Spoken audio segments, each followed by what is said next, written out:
Good morning. Thank you for joining me for another 5 good minutes with the Word.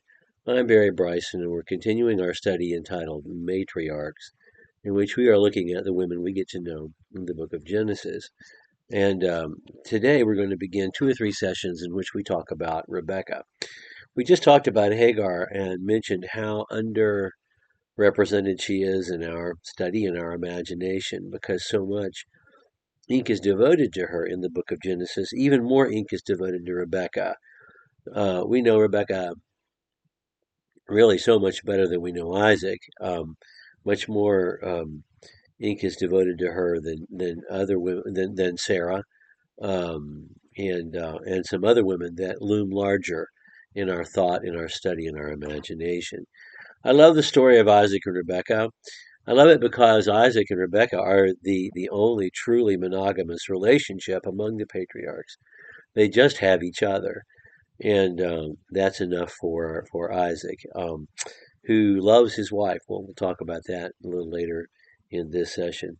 I love it because we get to know them over the course of time, and we see them as a newlywed couple, very much in love with each other, um, and we see the birth of their children, their first children, them struggle with infertility for 20 years. We see all of that, but we also see them as an older couple still together, still running the same household, still, intimately involved in each other's lives on a daily basis. And yet the old grievances, have added up. And, you can see that there have been things not forgiven. And in fact, her final words are sarcastic, sharp, calculated. I don't know. But I really love Rebecca as a character. I love getting to know her, and I hope you do too. So we meet Rebecca in Genesis chapter 24. Her name means little ewe lamb, which is about as loving and affectionate and sweet a name as a father can give a daughter.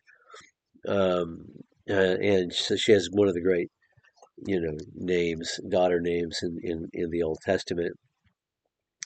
And we meet her whenever Abraham wants to find a wife for Isaac. Sarah has died, and he wants to find a wife for Isaac. Isaac is 40 years old, and he's not married yet. And he doesn't want to take a wife of the Canaanites. Abraham is Semitic. He's from Mesopotamia. He does not want to marry into his family, to mingle with his genetic material, to become entwined with the local Canaanite population. So he sends his most trusted servant back to Mesopotamia to find a wife, and gives him all these gifts and makes him swear. It's a long, long passage.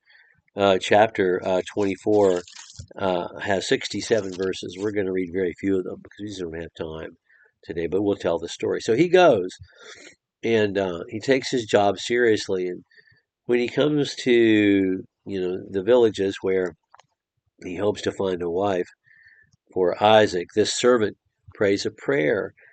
And he says that let this be a sign, praying to God, that the woman who offers me hospitality as a traveler, who offers not only to draw water from the well for me, but for my camels also, if she says that, then I'll know she's the one. Well, before he even finishes um, speaking to the Lord, it says in verse 15, it came about before he had finished speaking that behold, Rebekah, who was born to Bethuel, the son of Milcah, the wife of Abraham's brother Nahor, came out with her jar on her shoulder.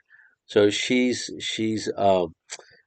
family, and she comes out with her water jar, and she's very beautiful and young, not married yet, and it happens exactly the way he asked for it to happen. And even more than just the water, she offers him hospitality, offers straw, and tells him who she is and who her people are.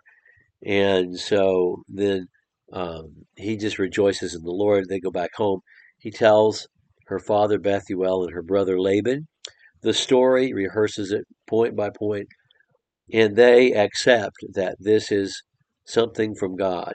Now, this guy is representing a very rich man. They know this, and so he clearly capable of paying the bride price, a greater bride price than he'd ever hoped to get, probably otherwise. So there's no, but when Bethuel says this is a matter of Yahweh, Yahweh's decided this, I don't doubt that he means that. Although we get an inkling that Laban always has a plan. So let's read verse 50 on. Laban and Bethuel answered and said, the matter comes before Yahweh. We can't speak to you, good or bad. Behold, Rebekah is before you, so take her and go, and let her be the wife of your master's son, as Yahweh has spoken. And it came about when Abraham's servant heard their words that he bowed himself to the ground before Yahweh. And the servant brought out articles of silver, articles of gold, garments, gave them to Rebekah, gave precious things to her brother and to her mother. It's interesting, to her brother and to her mother, not to her father. There are other places where, and not only in the Bible, but in ancient Near Eastern documents, that the bride price was paid to the mother. Esther, I mean, excuse me, in Ruth, those two young women, Orpah and Ruth, are urged to go back home to their mothers, so their mothers could find husbands for them. Anyway, but anyway, and not more than the bride price is being paid. The men who were with him ate, drank, spent the night. When they rose in the morning, he said, "Send me away to my master." So he didn't just get up and leave. He asked permission to leave. Her brother and mother said, "Let the girl stay with us a few days. Say 10. Afterwards she may go." Why is Laban already making these kinds of decisions for the household? I don't know, but that's not our topic. But let's notice that he is. And why 10 days? I suspect they thought they would get more presents. I suspect the mother wanted to see her daughter for a little while longer because she probably would never see her again. The brother Laban, knowing what we know about Laban, he's thinking there's more packed away in those camels than we have seen yet. But the servant would not delay, and so they let Rebekah decide not whether or not she'll marry, but whether or not she will go this quickly. That seems to be the case. We'll call the girl and consult her wishes. They called Rebekah and said to her, "Will you go with this man?" And she said, "I will go." And they sent away their sister Rebekah and her nurse with Abraham's servant and his men. And they blessed Rebekah, and they said to her, "May you, our sister," so these are her siblings, "may you, our sister, become thousands of 10,000s, and may your descendants possess the gate of those who hate them." That's real positive and upbeat. You put that on the bumper sticker. And Rebekah arose with her maids, and they mounted the camels, maids plural, by the way, mounted the camels and followed the man. And the servant took Rebekah and departed. So this is a wealthy family that Rebekah comes from as well. Not so wealthy that she doesn't go with her own jar to haul water, but there are servants they send with her when she goes to Abraham's household. Then they meet.